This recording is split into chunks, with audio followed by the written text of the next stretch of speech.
Assalamualaikum warahmatullahi wabarakatuh. Nama saya Anastasia Permatasari Putri dengan NIM 202200088. Di sini saya akan menjelaskan definisi pendidikan dan definisi psikologi. Pendidikan adalah usaha sadar dan terencana untuk mewujudkan suasana belajar dan proses pembelajaran agar peserta didik secara aktif mengembangkan potensi dirinya untuk memiliki kekuatan spiritual keagamaan, pengendalian diri, kepribadian kecerdasan, akhlak mulia, serta keterampilan yang diperlukan dirinya, masyarakat, bangsa, dan negara. Definisi psikologi. Kata psikologi berasal dari bahasa Yunani, psyche yang diartikan jiwa dan logos yang bermakna ilmu.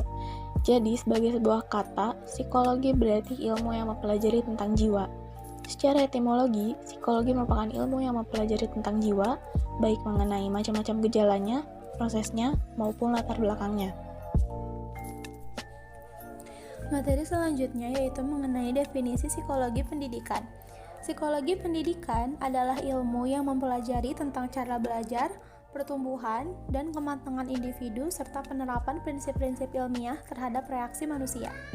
Psikologi pendidikan dimaksudkan untuk memberikan pengaruh dalam kegiatan pendidikan pembelajaran dan proses belajar mengajar yang lebih efektif dengan memperhatikan respon kejiwaan dan tingkah laku peserta didik. Lalu ada ruang lingkup psikologi pendidikan. Psikologi pendidikan memiliki ruang lingkupnya yang menjadi dasar dan batas atau yang membedakan dengan keilmuan psikologi lainnya. Menurut Soemadji Suryabroto, ruang lingkup psikologi pendidikan antara lain, yang pertama adalah pengetahuan. Pengetahuan yang dimaksud adalah merupakan pendidik atau guru yang memiliki pengetahuan yang lebih untuk memberikan pengajaran kepada anak didiknya. Lalu ada pembawaan. Proses pembelajaran yang interaktif dari guru akan memberikan motivasi dan respon positif dari anak didik saat proses belajar mengajar sedang berlangsung. Pembawaan yang dimiliki oleh seorang pengajar sebagai gaya penyampaian materi, konsep pembelajaran selama berada di kelas sangat diperlukan untuk mengubah suasana dan menstimulus siswa agar selalu aktif dan meningkatkan kualitas hasil pembelajaran. Lalu selanjutnya ada proses-proses tingkah laku. Menurut Surjabrata, psikologi pendidikan ditinjau secara dinamis, yakni mencakup perubahan perilaku seperti perubahan perilaku karena pertumbuhan dan perkembangan, dan perubahan perilaku karena belajar merupakan faktor yang penting dalam pembelajaran. Proses pembelajaran interaktif yang diberikan oleh guru kepada peserta didik akan memunculkan perubahan perilaku seperti keterampilan selama proses pembelajaran, seperti berbicara di depan kelas, berdiskusi, ataupun kegiatan yang melibatkan sensorik dan motorik. Nama saya Sitrina Yustiani dengan NIM 202200046. Perkembangan siswa. Guru mempengaruhi perkembangan siswa dari tingkah laku yang ditunjukkan ketika di kelas, ketertarikan atau keaktifan saat mengikuti pelajaran, hasil yang didapatkan ketika tes. Perkembangan siswa yang tampak dari sikap, cara berbicara, interaksi dengan guru dan temannya itu merupakan hasil dari proses pembelajaran.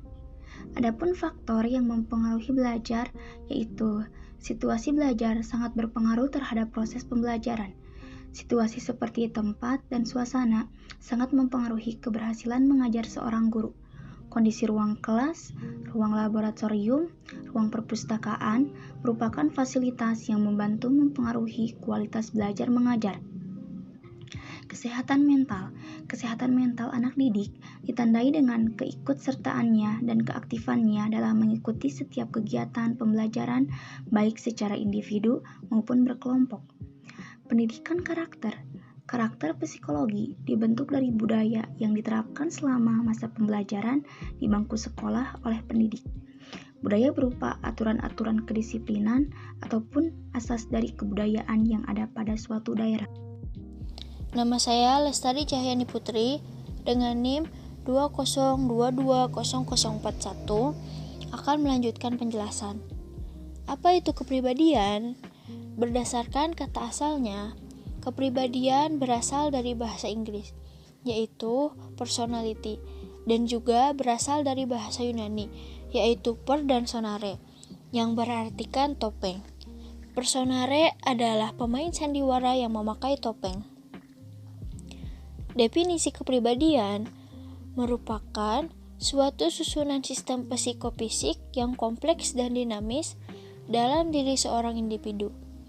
yang menentukan penyesuaian diri individu terhadap lingkungannya, sehingga akan tampak tingkah lakunya yang unik dan berbeda dengan orang lain. Tipe-tipe kepribadian.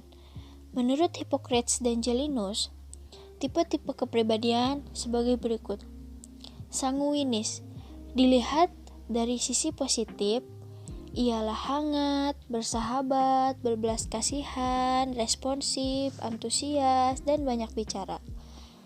Namun, sanguinis jika dilihat dari sisi negatifnya, yaitu tidak disiplin, emosi labil, tidak produktif, egosentris, dan membesar-besarkan masalah. Dan selanjutnya, koleris.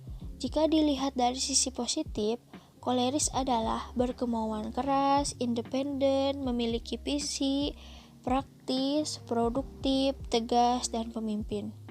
Namun, koleris jika dilihat dari sisi negatif, ialah dingin, cepat puas diri, ceroboh, dominan, sulit mengampuni, pemarah, dan kejam. Yang selanjutnya, pelegmatis. Jika dilihat dari sisi positifnya, pelegmatis adalah tenang, kalem, objektif, diplomatis, efisien, dan dapat diandalkan. Namun, jika pelegmatis dilihat dari sisi negatif, ialah kikir, tidak punya motivasi, egois, tidak tegas, cari aman sendiri. Dan yang terakhir, melankolis.